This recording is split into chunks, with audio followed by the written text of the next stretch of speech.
Podemos recorrer el mundo, atravesar fronteras, conocer 1000 personas y cientos de lugares. pero hay un sitio de donde nunca nos vamos a ir. Ese lugar somos nosotros mismos. Soy Paula Merchán. Y yo, Adriana Márquez, y en este podcast viajamos desde el mundo externo hacia el mundo interno. Nos cuestionamos, exploramos y nos autodescubrimos. Aquí juntamos voces de personas que se han aventurado de distintas maneras. Y que en sus travesías se han dado cuenta que hay más caminos de los que imaginaban. Creemos que a través del viaje nos conocemos. Y hoy contigo nos vamos Mapa Adentro. Hola, bienvenidas y bienvenidos a Mapa Adentro, el podcast de los viajes por el mundo y los viajes internos. El día de hoy tenemos una entrevistada súper especial a la cual queríamos ya hablar con ella hace muchísimo tiempo. Ella ha recorrido el mundo de varias formas.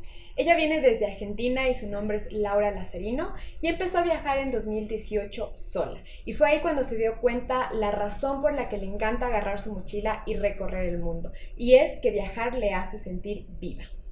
Ella empezó su blog Los Viajes de Nena sin expectativa, más bien como una bitácora de los viajes que le permitiera expresar cómo era vivir en la ruta. Pero se convirtió de pronto en su medio de trabajo. Allí no solo relata sus vivencias personales, reflexiones, aventuras, sino que también hace mucha crónica y coloca datos útiles para quienes la leemos. Y hasta ahora ha recorrido 70 países y escribió el libro Caminos Invisibles junto a Juan Villarino, que ya lleva más de 10.000 copias repartidas en todo el mundo. Los Viajes de Nena, su blog, fue escogido 2 veces como el blog de viajes más importante por el diario español El País. Además de tener sus propios proyectos, escribe y colabora con medios internacionales de viajes como la National Geographic y también da talleres de escritura. Bienvenida, Laura, a Mapa Adentro y muchísimas gracias por acompañarnos en este Gracias, episodio. chicas. El gusto es mío. Hace rato que también veníamos planificando esto, así que me alegro que por fin hayamos podido cuadrar. Nosotros también estamos muy felices de tenerte aquí en Mapa Adentro. Bueno, vamos a la primera pregunta. ¿Qué es lo más lindo y lo más difícil de viajar sola por el mundo? Lo más lindo que a mí me ha dado viajar sola por el mundo y que creo que es una sensación que fue lo primero que experimenté y lo que me motivó a seguir viajando, es la sensación de libertad, que es algo un poco difícil de explicar porque la palabra libertad representa muchísimas cosas, ¿no? Y podríamos filosofar horas y horas respecto de eso, pero la primera vez que yo lo sentí fue de muy chica, en uno de los... Inclusive te diría que antes de empezar a viajar, yo empecé a hacer pasantías. Yo soy licenciada en turismo, entonces las primeras prácticas las hacía como yéndome a vivir y a trabajar a lugares turísticos. Estaba viviendo en ese momento en Iguazú, que es un lugar muy conocido acá en Argentina, que están las cataratas, y me acuerdo de estar caminando un día hacia mi trabajo y de tomar como conciencia, ¿no? Yo era muy chica, tenía en ese momento 21 años más o menos, de tomar conciencia de eso, de la libertad de elección, que yo estaba ahí y que en qué, digamos, en qué plan de vida había terminado yo en Iguazú. En realidad las decisiones que me habían llevado hasta ese punto habían sido personales. Entonces era eso, decir, bueno, yo soy libre de elegir, de conducir mi vida en el camino en el que yo quiero. Y cuando empecé a viajar sola, volví a experimentar lo mismo, y es esta cuestión de, bueno, el aquí y ahora, en mi cuerpo, en mi vida, y tengo el poder de elección. Para mí es algo muy poderoso, y es lo que me hace feliz, y lo que en un punto, primeramente, digamos, desde un punto de vista muy personal, es lo que me motiva a viajar sola. Después, obviamente, está el contacto con la gente, las historias que uno conoce y todo el crecimiento que eso conlleva. Pero si tengo que ir a lo más primordial, es la sensación de libertad. Uh-huh. Y lo más feo de viajar sola es en un punto viajar sola también, porque tiene sus ventajas y sus desventajas. Y hay una frase muy conocida de esta famosa película que se hace Rutas Salvajes, donde Chris McCandless dice que la felicidad es verdadera solo cuando es compartida. Y yo creo que tiene mucho de real eso. A mí viajar sola me encanta, porque te pone en una situación de romper límites y barreras continuamente, y donde vos sos vos y no dependes de nadie más, y sos consciente y sos responsable, y eso te obliga a abrirte al mundo, que por ahí cuando uno viaja en grupo, o con una pareja, o con un amigo, se crea como un mini ecosistema de viaje por el mundo, donde son 2 o 3 o más que se apoyan y se retroalimentan. En cambio, cuando estás sola, tenés la obligación de relacionarte con los otros, sí o sí, ya sea para pedir ayuda, para conversar, para compartir, y eso está buenísimo. Pero a veces pasa que uno está frente a algo maravilloso o a una situación increíble, o incluso en situaciones que por ahí no están tan buenas, y si no tenés con quién compartirlas, con quién desmenuzarlas, a mí me falta algo. Entonces para mí es como esa es la contrapartida, digamos, de la otra cara de esa libertad absoluta es que a veces, nada, está bueno compartir. Laura, y nuestra siguiente pregunta, bueno, tiene que ver con una impresión que yo me quedé de cuando leí alguna crónica tuya sobre Quito, y me acuerdo que decías que te había llovido mucho todo el tiempo, y quería preguntarte, ¿cómo es tu visión de Quito y cómo es tu visión, cómo recuerdas de Ecuador? Me acuerdo también que decías que una sola vez pudiste ver el volcán Cayambe desde tu hotel. Entonces, ¿cómo es esta visión, este recuerdo que tú tienes sobre nuestra ciudad y sobre Ecuador? Lo recuerdo con mucho cariño. A Ecuador en general lo recuerdo con mucho cariño y para mí fue una sorpresa porque la primera vez que yo fui a Ecuador fue como parte del viaje que estaba haciendo con mi pareja en ese momento, que era por todo Sudamérica. Y claro, uno lo mira en el mapa y Ecuador es un país muy chiquito. Entonces, bueno, sí, te dan esos 90 días, que normalmente cuando en pasaporte argentino tenemos 90 días en todos los países de la región. Y mi primer pensamiento fue como, bueno, 90 días. Y cuando entramos nos dijeron, bueno, son 90 días, no son renovables. Ecuador es un país que tiene una ley migratoria bastante fuerte respecto a los países de alrededor. Entonces, no sé, si vos te pasás un par de días en Bolivia o en Perú, lo resolvés, en Ecuador vas preso. Es como que a mí me impactó mucho esa cuestión, ¿no? Tan estricta. Pero cuando me dicen esto, yo dije, bueno, son 90 días, es un país así, ¿qué tanto más necesitas? Bueno, casi llego a la frontera y si se hubiese roto el colectivo o cualquier cosa hubiera terminado en problemas porque usé hasta el día 90. Me pareció increíble en general, siendo un país tan chiquito, que claro, es como están estas tres franjas tan marcadas de lo que es la costa, la sierra y la selva, y tanta diversidad y tanto que hay para ver, a mí me sorprendió un montón, muchísimo. Y fui a lugares de los que no tenía, de los que, perdón, tenía mucha expectativa, como Cuenca, por ejemplo, y yo no tuve suerte en Cuenca. La vez que fui, la verdad es que pasé mucho frío, me estaba alojando muy lejos, no le encontré la vuelta a la ciudad. Me habían hablado de Cuenca Maravillas y yo me fui como, no sé. En cambio de Guayaquil me habían hablado no muy bien y yo me enamoré de Guayaquil. Era como un departamento ahí enfrente, ahora se me fue el nombre de este mercado que está al final de la Rambla, allá en la otra punta de la montaña. Me compro y yo me quedo acá. Guayaquil me encantó. Entonces, un país de mucho contraste. Y Quito en particular, la primera vez que fui, llovía mucho, hacía mucho frío, y la verdad es que no, tampoco me conquistó. Por eso yo, en esas crónicas que vos decís, Pau, que volví a Quito por un viaje de trabajo, ya como más organizada, como más enfocada en Quito, agradecí muchísimo haber vuelto porque redescubrí la ciudad. Yo siempre digo que soy una viajera volvedora, a mí me encanta volver, e incluso a veces me llama más la atención volver a un lugar donde ya estuve que ir a un lugar nuevo, porque cuando uno va por segunda vez, digamos que el hielo ya lo rompió, ya entendió las reglas, ya sabe qué cosas sí, qué cosas no. Vas y te enfocás no tanto en aprender a moverte en el lugar, sino en sacarle el mayor provecho a lo que ya conoces. Y en este afán de volver, por suerte nunca me pasó de que el cambio fuese negativo, nunca me pasó de ir a un lugar que yo amaba y después decir, uy, esto era horrible. Todo lo contrario, o vuelvo y me gusta todavía más, o vuelvo a un lugar que no me había dejado la mejor impresión y me enamoro. Y es un poco lo que me pasó con Quito. Disfruté muchísimo, muchísimo. Esta segunda vuelta que fui, me quedé con ganas de más, disfruté mucho de la gastronomía, pude caminar la ciudad de punta a punta sin estar con el pesar de la mochila o esta cuestión de los días de me tengo que ir. Y me pareció, por ahí ya con esto redondeo, un destino turístico como país en general que no está lo suficientemente valorado. Creo que todo el mundo piensa mucho en Perú, porque bueno, el Perú es un país que viene haciendo campaña en marca turística desde hace años, piensa mucho en Colombia, por las playas y demás, y cuando pensamos en Ecuador, Ecuador es Galápagos, que casualmente es la única parte de Ecuador que no conozco, el resto más o menos lo ubico. Y Ecuador tiene muchísimo para dar, me parece un país increíble, súper seguro para viajar, súper seguro para viajar a dedo, con una gastronomía increíble, la gente me pareció muy amable, es un país donde uno se puede mover súper bien. y le falta salir al mundo, me parece.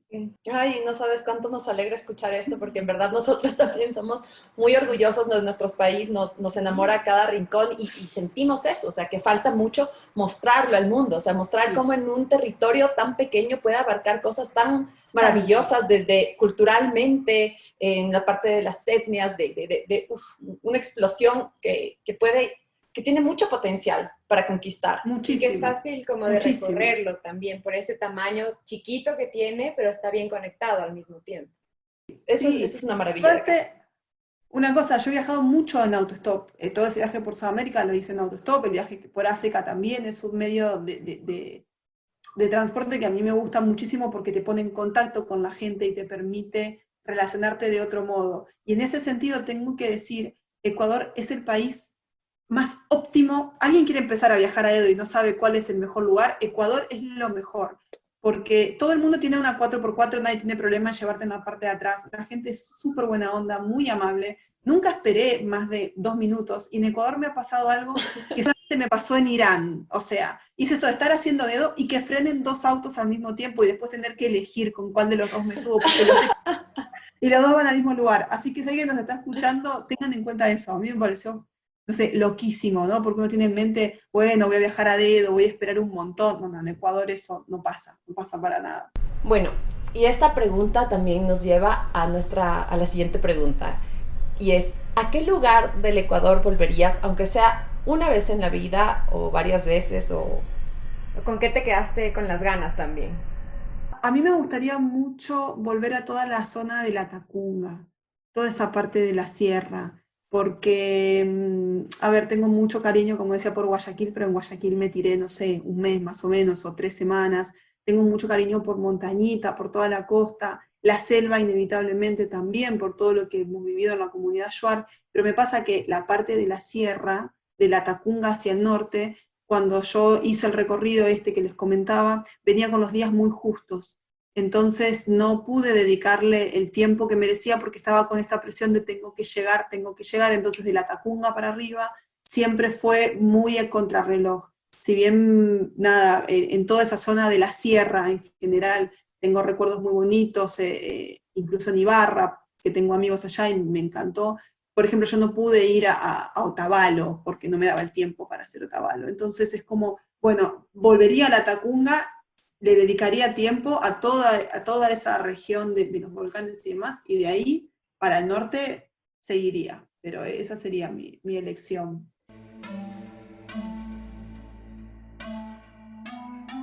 Cuenta la leyenda que el volcán Cotopaxi, uno de los guerreros más poderosos del callejón interandino, luchó durante décadas con el Chimborazo, otro magnífico volcán y el punto más cercano al Sol de este planeta. Su gran disputa era por el amor de la Mama Tungurahua. Fueron años que entre ellos hubo erupción y fuego. Finalmente triunfó el Chimborazo, se casó con Tungurahua y se coronó como el rey de las alturas. Lo que aún queda en duda es si el imponente Cotopaxi está calmado y silencioso, tan solo esperando reinar a su tiempo. Más allá de la cosmovisión andina, este coloso de lava y nieve es parte del Parque Nacional Cotopaxi, y aunque actualmente repose tranquilo, no deja de ser uno de los volcanes más peligrosos, irascibles y el más activo del mundo. Está ubicado a 5.897 metros sobre el nivel del mar, un bellísimo peligro latente, no solamente por la fuerza de su erupción, sino por toda la población que habita sus faldas y alrededores. Es que en el ombligo del mundo los volcanes son nuestros guerreros que nos mantienen cautivados, pero siempre alerta. Cotopaxi significa cuello de luna o garganta de fuego. Proviene de la lengua quechua y aymara. Así también se llama la provincia que lo alberga. La Tacunga es su capital. En la provincia de Cotopaxi también está La Maná, El Corazón, Pujilí, Sicchos, Salcedo y Saquicilí. Pueblos mágicos conviviendo entre montañas, volcanes, lagos, nevados y páramos. En este universo andino también vive el Quilotoa, una de las lagunas de origen volcánico más bellas del mundo. Dentro de este magnánimo cráter, el agua, las siluetas de las nubes y los rayos de sol juegan a las escondidas en la profundidad de sus colores que se funden entre azul y verde. Si visitas el Quilotoa, recuerda que estarás al borde del cielo, parado a 3.918 metros de altura, por lo que un tecito de coca será siempre un buen remedio. Esta laguna, sus parajes y las comunidades a su alrededor están atravesados por la última ruta sagrada de los incas. Para que se abra el telón y se revele el espíritu de la provincia de Cotopaxi, la mejor temporada es el verano. El glaciar del volcán, sus montañas y lagunas, sus cerros y montes, sus pueblos y comunidades se despejarán por completo para recordarte que, como este lugar, no hay nada igual. Y ahora volvemos con nuestra conversación. Laura, y tú empezaste a viajar sola y a dedo en el 2008. Quiero que nos cuentes cómo fue esa primera vez y también si es que lo sigues disfrutando.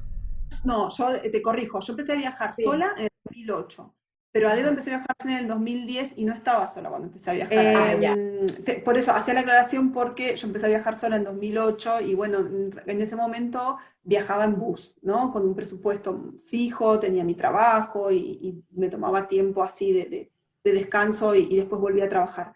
Pero la primera vez que viajé de dedo, en realidad yo lo hice junto con Juan, que es Juan Villarino, que es mi expareja, y él ya venía viajando a dedo y él usaba como este medio de transporte, y si tengo que ser franca, fue él el que me incentivó a, bueno, viajemos así, porque nos ayuda a abaratar el presupuesto, porque conocemos gente y demás. Entonces, mi primer viaje a dedo lo hice con él, fue en la provincia de Salta, en Argentina, y tenía mucho nervio y mucha expectativa, porque, claro, uno lo primero que piensa es en las malas noticias, ¿no? Entonces, y en todas estas películas de Hollywood, y que te va a levantar un loco y te va a secuestrar y qué sé yo.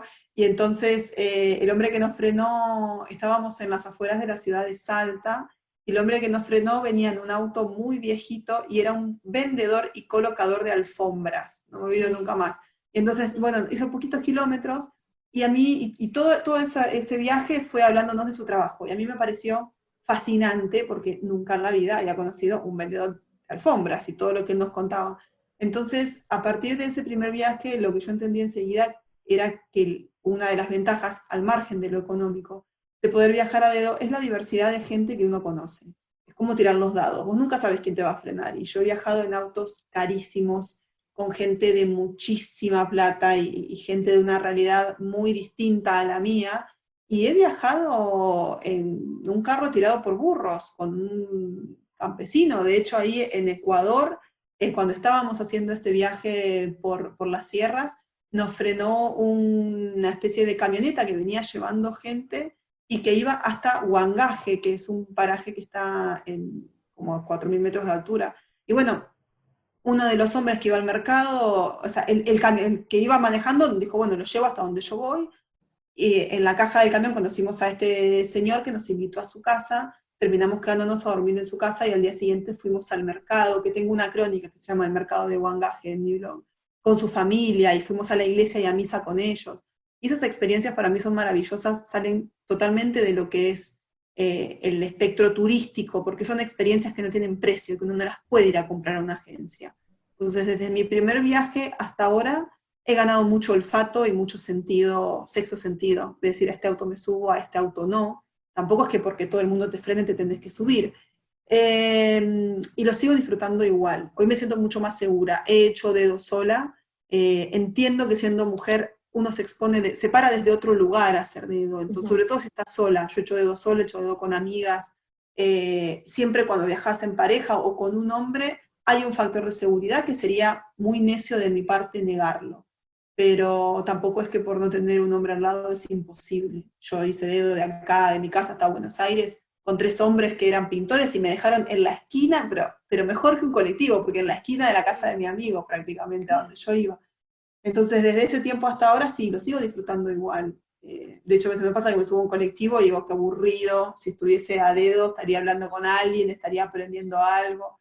Me gusta un montón, definitivamente. Hay otra parte que nos parece súper importante, y es el tema de que tú lo cuentas todo a través de tus relatos, ¿no? Escribir para contar, escribir para sanar. Te sale natural, lo piensas mucho. Cuéntanos o danos algunos consejos sobre la escritura, y cuéntanos también sobre tus talleres de escritura.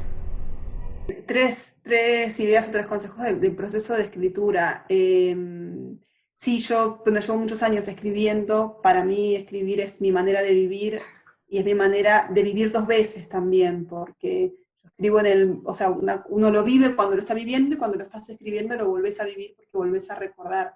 Entonces, lo que trabajamos en el taller, que yo lo hago con Aniko Villalba, que es mi amiga y mi socia en este emprendimiento, el primer nivel se trata de escribir desde los sentidos y las emociones. Me parece que son dos factores claves a la hora de poder transmitir. El objetivo principal de un relato de viajes siempre tiene que ser transportar al lector hacia esa situación donde nosotros estamos. Que ustedes me digan que mis textos la llevan automáticamente, para mí es el mejor halago que puedo recibir porque quiere decir que estoy yendo por el buen camino. A mí lo que me interesa es que el que lea pueda ponerse en mis zapatos y vibrar del mismo modo que vibro yo, ya sea porque estoy feliz o porque estoy triste o porque estoy sorprendida. Y los sentidos y las emociones son dos factores absolutamente claves en este proceso.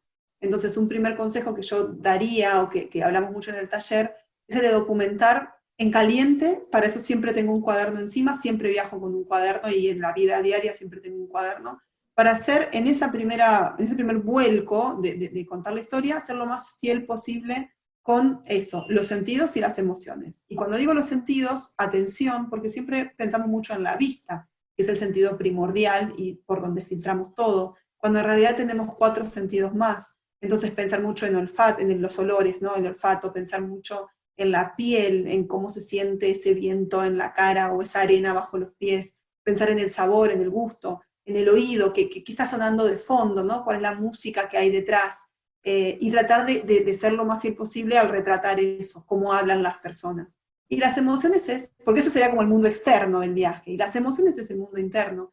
Si yo voy en este momento voy con alguna de ustedes dos a Guayaquil, yo voy a ver a Guayaquil desde los ojos de la nostalgia. A lo mejor, no sé, Paula estudió en Guayaquil y Paula va con los ojos de estudiante a Guayaquil. Entonces vamos a hacer el mismo paseo y vamos a escribir cosas totalmente distintas porque somos personas distintas. Entonces hacer mucho hincapié en las emociones y ser sinceros ante eso. Me parece que es importante.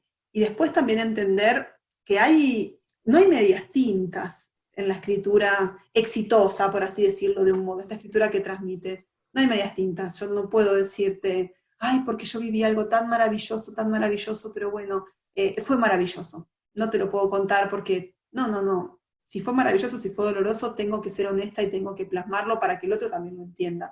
Y a veces cuesta un montón, sobre todo en emociones que consideramos negativas, en cosas dolorosas, o una traición, o un engaño, o una pena. Es como que lo queremos contar, pero no lo queremos contar y lo esquivamos y al final nos quedamos a mitad del camino. Entonces para mí la escritura es un ejercicio, es zambullirse y meterse de lleno y atajar la que venga, porque también sabemos que hay gente a la que no le va a gustar o que no se va a sentir identificada. Pero todo eso lo trabajamos mucho en el taller. Es un taller al que hemos llegado después de muchos años de escritura, de experiencia, de lectura, de otros talleres, y que termina siendo efectivo a la hora de contar relatos de viaje, justamente porque enseñamos o damos pautas para escribir como escribimos nosotras, que es esto que ustedes cuentan, desde los sentidos, las emociones, lo personal, y desde esta honestidad de querer compartir para que el que lee viaje con nosotros incluso desde su escritorio en la oficina. En Mapa Adentro decimos siempre que podemos recorrer todo el mundo, pero que nunca vamos a poder huir de nosotros mismos. ¿Alguna vez quisiste escapar de ti a través de los viajes y qué te diste cuenta en ese viaje? Me parece una pregunta muy interesante porque cuando yo empecé a viajar en el 2008, que no había redes sociales todavía y el tema del nomadismo digital o los viajes eran como algo muy nuevo, estaba siempre esta especie de condena social de vos viajas porque te estás escapando, ¿no? Como escapando, no sé, de una vida adulta, responsable, lo que fuere. Era como el diagnóstico barato, digamos, ¿no? Que cualquiera que no fuera psicólogo te podía hacer cuando vos le decías me fui a viajar por el mundo. Y si bien yo sabía que esa no era mi realidad, porque todo lo contrario, yo sentía que viajaba para encontrar la libertad que de repente no tenía en mi vida a Buenos Aires, siempre pensé mucho en esta palabra, la huida, escaparse, porque tiene una connotación negativa. Nosotros pensamos que huye el cobarde, se escapa el que no se quiere enfrentar, cuando en realidad si vos lo pensás mejor y en más profundidad, hay que tener mucho coraje para escaparse. Se escapa el que quiere hacer un cambio. Vos ves en, no sé, una cárcel, cuando vamos al ejemplo más concreto, todo el mundo sueña con escaparse, porque nadie quiere estar encerrado ahí, pero ¿quiénes se escapan? El que tiene el coraje de animarse, a arriesgarse, a, no sé, cavar el hoyo, que lo atrapen, la represalia que viene después, el aumento de condena. Entonces, a mí me parece que hay un acto de valentía en escaparse y que deberíamos reivindicar eso, porque se escapan los que toman el coraje de hacerse cargo de su incomodidad, de hacerse cargo de su vida, y que buscan estar mejor. En definitiva, todos queremos estar mejor. Y nos escapamos porque nos parece que en otro lado vamos a vivir mejor que en donde estamos.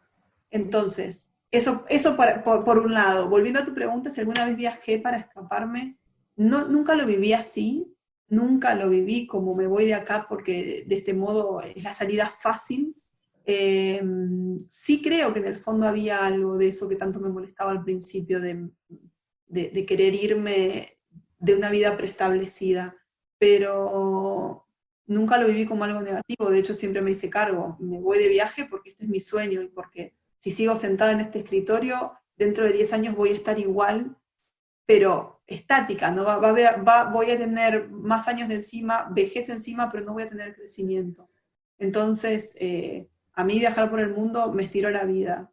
Creo que esa es la mayor ganancia de todos. Puede que quizá no tenga el dinero en el banco que tendría si hubiese puesto una empresa, pero me siento mucho más rica, yo personalmente, de esa otra Laura si se hubiese quedado quieta, porque este año, pandemia, todo el año encerrada en estas 4 paredes, este es mi estudio, acá es donde estuve trabajando, y si me preguntas, ¿qué hacías el 15 de junio de este año? Y seguramente estaba acá, trabajando. Ahora pregúntame, ¿dónde estaba el 15 de junio de 2016? Y yo me voy a acordar, o más o menos lo voy a tener en claro, porque pasan tantas cosas en un día de viaje, uno toma tantas decisiones, se enfrenta a tantas cosas nuevas, que la memoria absorbe mucho más. Te acordás, porque todo es nuevo, todo es nuevo. En cambio, entonces la vida se ensancha. En cambio, cuando vos estás todo el día estático, esto me pasa a mí, todos los días son iguales. Entonces, al final, esa huida valió la pena, totalmente valió la pena.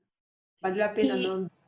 Sí. Y hay algo súper importante que es como, y yo también soy pro no estigmatizar el tema de que escapar esté mal. Cada persona tiene una realidad completamente distinta. Total. O sea, yo puedo decir, yo muchas veces pasaba algún problema y yo necesitaba ver otros panoramas, estar con otra gente, conectar con otra vida para volver a poner los pies sobre la tierra y decir como, un problema no te... O sea, esta no es la realidad, esta no es... O sea, puede ser un pequeño fragmento de la realidad. Y yo hablaba mucho con una amiga que es Tati, de Caminando por el Globo, y Tati siempre me decía como, si es que yo tengo un problema, yo quiero viajar, o sea, porque muchas veces quiero ver eso, quiero ver otros panoramas. Y yo le decía, yo también. No sé si esté bien, no sé si está mal, no sé si estamos escapando, no escapando, pero es lo que te está dando vida. Entonces hay que... Y además es como que igual vas a estar contigo, o sea, no es que estás escapando de ti tal cual, porque nunca vas a poder librarte, si se quiere, de uno mismo, ¿no? Entonces, o sea, es como, es diferente, yo creo, es no formarte, sino es estar contigo en otra realidad, si se quiere. Yo creo que siempre y cuando, vamos a una pequeña aclaración, siempre y cuando uno se escape con responsabilidad, es decir, no te escapas para que otros se hagan cargo de tus problemas, que esas son situaciones diferentes. Yo creo que el acto de escaparse, como quien dice, es hacerse cargo de lo que está pasando. A mí me pasó, hace un par de años estaba en una situación personal muy, muy difícil, y con terapia y demás, y llegó un punto donde dije, yo necesito irme porque no puedo más estar acá.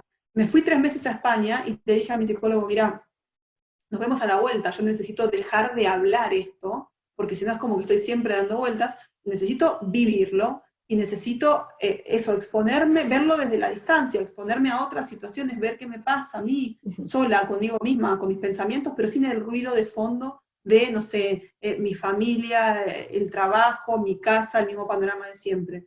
Y es como dice Pau, vos te escapás pero te llevas a vos mismo, tus miedos, tus preocupaciones, seguís siendo vos en otro contexto, solamente que a veces la distancia ayuda a ver las cosas con más claridad, y yo pienso igual que Tati, yo tengo un problema, quiero viajar, y si te quiero, te deseo viajes, y es como, para mí el viaje siempre es el primer paso a la solución, en mi estilo de vida, ¿no?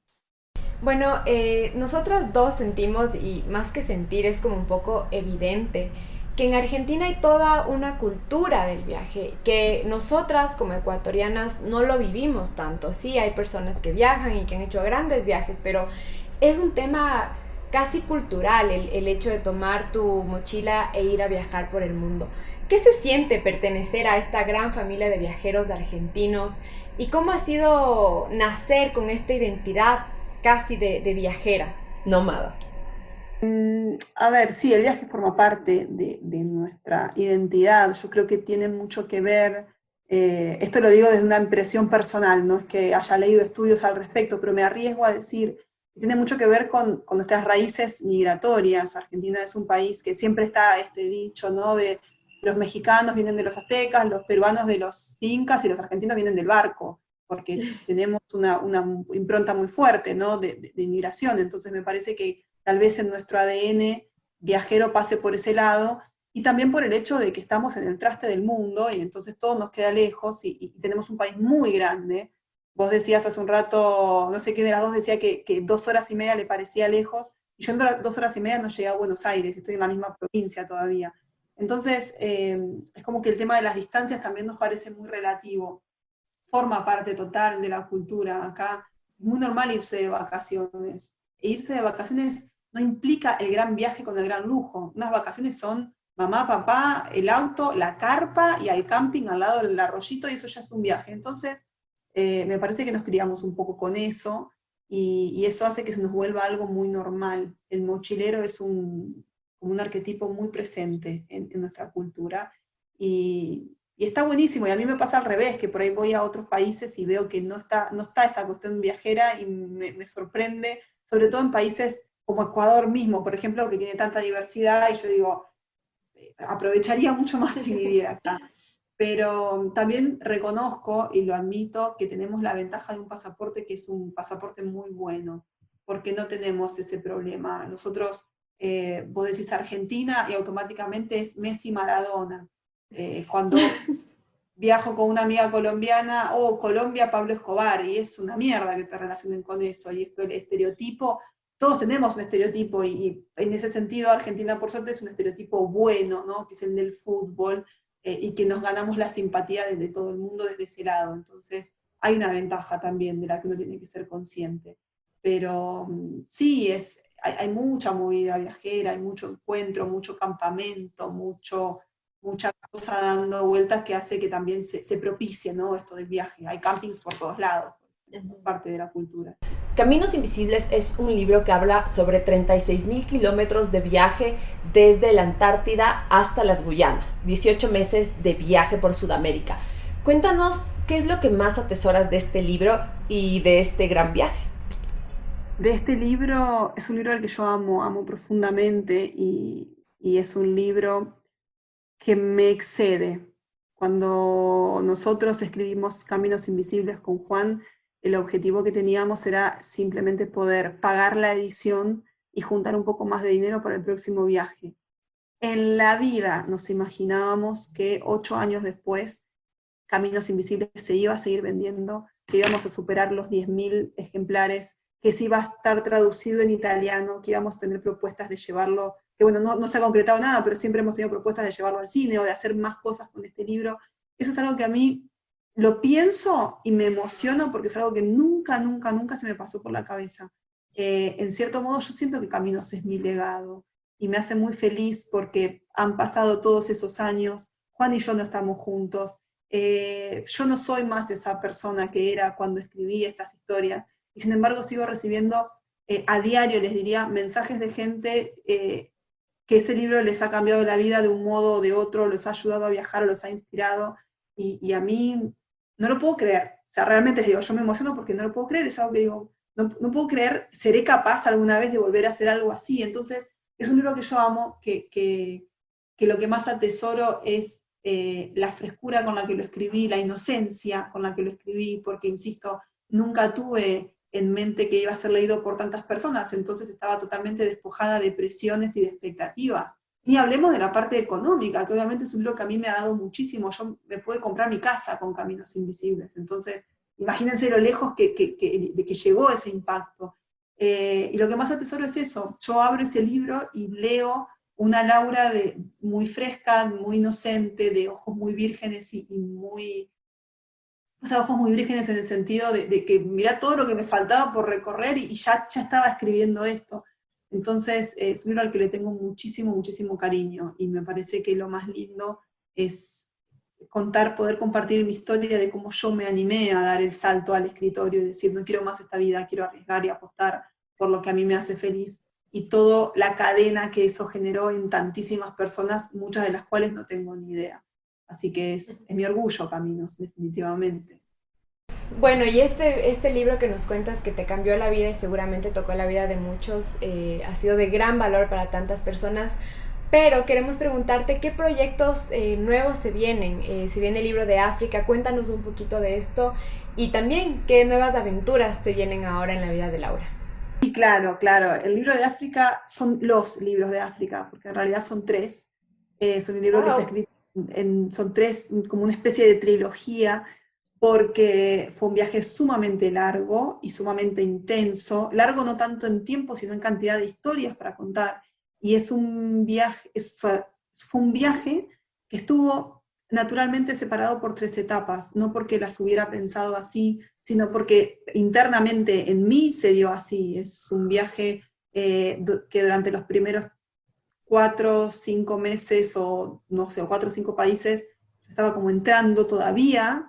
Me costó muchísimo, yo la pasé súper mal en Egipto, que vos decías, Adrián, antes que me había estado leyendo, a mí Egipto me costó un montón, y muchas dudas, y tiene un tinte femenino feminista también, porque mi visión era así, fue como el choque cultural para mí fue abrumador. Entonces me pasaba esto bueno, ¿cuál es mi lugar en todo esto? ¿Por qué yo soy mujer? ¿Qué me pasa a mí siendo mujer de este lado? ¿Y qué tengo en común y de distante con estas mujeres que están del otro? Entonces es un libro, fue una primera parte muy así, muy intensa. Después viene la parte de África del Este, que fue donde encontramos un poco nuestro lugar dentro de la tribu, ¿no? Y ya después la última parte, que fue puro goce, que de Tanzania para abajo, fue donde yo dije, bueno, a ver, yo llegué a África llorando y me voy de África llorando porque no me quiero ir. Fue como decir, la transformación, hay una especie de camino del héroe en todo ese viaje. Entonces, es un proyecto muy largo, muy a largo plazo, estamos trabajando en el primero recién. Para mí es un libro de un antes y un después, si bien Caminos también lo fue. Caminos es el libro de la inocencia, para mí África es la madurez. Entonces, ¿qué pueden esperar? Pueden esperar mucha profundidad, mucha honestidad, y historias muy descarnadas, es así, es como, tal vez Caminos tiene un halo muy romántico, porque yo tenía ojos vírgenes, era muy romántica, y estaba muy enamorada, y entonces es un libro donde también hay una historia de amor de por medio hay un complemento fundamental. África es más crudo, en África hay mucha desromantización, hay mucho de dársela en la pera, como decimos acá en Argentina, porque te estás dando la cabeza contra la pared todo el tiempo. Entonces, para mí, la riqueza de este libro pasa precisamente por la madurez de estos libros, ¿no? Laura, para terminar esta conversación, tenemos 3 preguntas súper rápidas y sencillas, que es un poco para conocerte de una manera más distendida. Y la primera es, ¿con qué elemento de la naturaleza tú te podrías identificar? Puede ser un animal, una planta, o un elemento como fuego, agua, tierra. ¿Con quién se identifica Laura? Con el río. Con el río. Yo soy de río, 100%, y no es por una cuestión de una metáfora de porque el río, no, me siento mucha conexión con el río. Me encanta el mar, me encanta el agua. Es muy loco porque yo no me baño en el río, menos en el río que es el que más me gusta, que es el Paraná, que es el que está acá cerca de mi casa, que es un río muy marrón, que no ves el fondo. Pero donde hay río hay casa. Yo siento el olor a río a kilómetros de distancia, y me ha pasado en Iquitos, me ha pasado en Manaos, me pasa en Formosa. Yo huelo ese río, que es el río, me crié a 6 cuadras del río, es el río de mi casa, y automáticamente se despierta algo en mí que no me lo da ningún otro elemento de la naturaleza. Ni siquiera un río desde hielo, te diría, el río de montaña, que es re lindo para meter los pies. A mí me gusta ese río marrón, barroso, como el Amazonas, ese es mi elemento. La siguiente pregunta es, ¿qué libro o qué autor tú nos recomendarías? Es una pregunta muy amplia. Hay muchos autores y muchas autoras que me gustan mucho y que me han marcado mucho, pero si tengo que elegir a uno solo, soy muy fan de Tiziano Terzani, que es un autor italiano, que es un escritor que ha escrito mucho de viajes. Cuesta conseguirlo en español, pero se consigue. Y a mí me gusta mucho su manera de retratar. Tiene mucho humor y va mucho a los detalles y engancha. Ha escrito mucho sobre Asia. Así que esa es mi recomendación del libro, Tiziano Terzani. Y por último, te queremos preguntar, ¿qué crees que la gente asume de ti, pero que no es verdad? Que por este mundo de las redes sociales, que es el mundo igual donde tú te desenvuelves, el mundo digital, del internet, a veces podemos percibir una cosa que tú dices, no, nada que ver esto de mí. Es una buena pregunta. Ahora voy a hacer una historia y le voy a preguntar a la gente qué cosas asumen de mí, a ver si estoy muy equivocada. Pero supongo que la gente asume el hecho de que soy una persona muy, muy desestructurada, muy así como descomplicada o muy a la marchanta. Cuando, eso sí me ha pasado, yo organicé un par de viajes de mujeres y que vinieron lectoras mías y una me dijo, yo pensé que vos eras como más improvisada. Y en realidad tengo un equilibrio de esas dos cosas. Con todo lo que sea mi trabajo y todo lo que sean viajes y todo lo que sea escritura, soy una persona muy esquemática, no en el mal sentido de que tengo la mente muy cerrada, sino que soy muy responsable. Soy una persona sumamente responsable con mis finanzas, sumamente responsable con calendarios, fechas de entrega, procesos, esquemas y demás, que es un poco lo que me permite también llevar una vida como la que llevo y equilibrar la incertidumbre y el despelote que puede ser estar viajando todos los días durante un año seguido. Entonces, supongo que a la gente que me conoce más de cerca les sorprende esta cuestión de la organización y de las pautas y demás. Supongo. Pero no sé, capaz que hay gente que lo da por sentado que yo soy así, porque si no, ¿cómo llevas un blog adelante? Y cómo, no sé, cómo estás viajando a dedo por África coordinando el envío de tus libros desde Colombia. Pero se me ocurre que eso puede ser. Buenísimo, Laura. Te agradecemos mucho por haber estado con nosotras y por compartir tu tiempo. Sé que tienes una agenda súper apretada, pero en verdad creo que ha sido para las dos muy lindo poder conversar contigo porque te hemos leído muchos años y es siempre chévere como conocer a la persona detrás de la pantalla, ¿no? Sí, te admiramos mucho y te agradecemos millón el haber estado en este tiempo en Mapa Adentro.